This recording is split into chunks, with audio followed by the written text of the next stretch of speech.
Hello viewers, welcome to our channel. আশা করি সবাই ভালো আছেন। আজকে আপনাদের সামনে যে নতুন ভিডিও নিয়ে আসছি এটা হচ্ছে শত্রুতা সাধনের তাবিজ ও তদবির এবং শত্রুতা সাধনের তদবির। এটা লজ্জাতুন্নেসা বই থেকে আমি আপনাদের আজকে দেখাবো। এই যে বিষয়টা হচ্ছে শত্রুতা সাধনের তাবিজ ও তদবির। তো তার আগে বলে রাখি, সবাই আমাদের চ্যানেলটি সাবস্ক্রাইব করবেন, লাইক কমেন্ট শেয়ার করবেন। আর আপনি যদি আমাদের দিয়ে কোনো ব্যক্তিগত কাজ করাতে চান তাহলে যোগাযোগ করবেন এই যে নিচে দেওয়া নাম্বারে। উপরে যে নাম্বারটা দেওয়া আছে 019895259984। আপনি যে কোনো কাজ আমাদের দিয়ে করাতে পারবেন, এই নাম্বারে যোগাযোগ করতে পারেন ইমোতে অথবা ফোনে। তো আমি এটা তো আপনারা সবাই আশা করি দেখতেও পারতেছেন, তারপর আমি বুঝিয়ে দিতেছি। এটা হচ্ছে দু ব্যক্তির মধ্যে শত্রুতা সৃষ্টির জন্য প্রতি ওয়াক্ত নামাজের পর 50 বার বিসমিল্লাহির রহমানির রহিম পাঠ করবেন।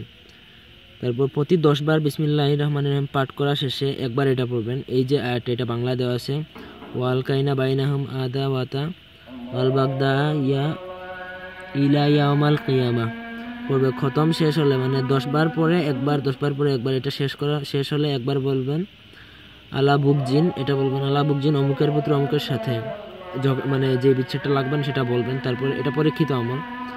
তো আশা করি এটা আপনারা এখান থেকেও দেখতে পারেন, আর আমি আপনাদের বুঝিয়েও দিচ্ছি। আশা করি বুঝতে কোনো অসুবিধা হবে না কারো।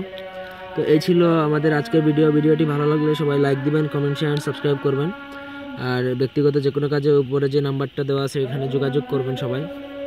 আর এই ধরনের নিত্য নতুন যদি ভিডিও চান তাহলে অবশ্যই আমাদের সাথে যোগাযোগ করবেন। আর এই লজ্জাতুন্নেসার যে কোনো যদি বই লাগে তাহলে এই যে আমাদের কাছে আছে অনেক কিছু, এগুলো চাইলে আপনারা নিতে পারেন আমাদের সাথে যোগাযোগ করে। সবাই ভালো থাকুন, সুস্থ থাকুন, ধন্যবাদ।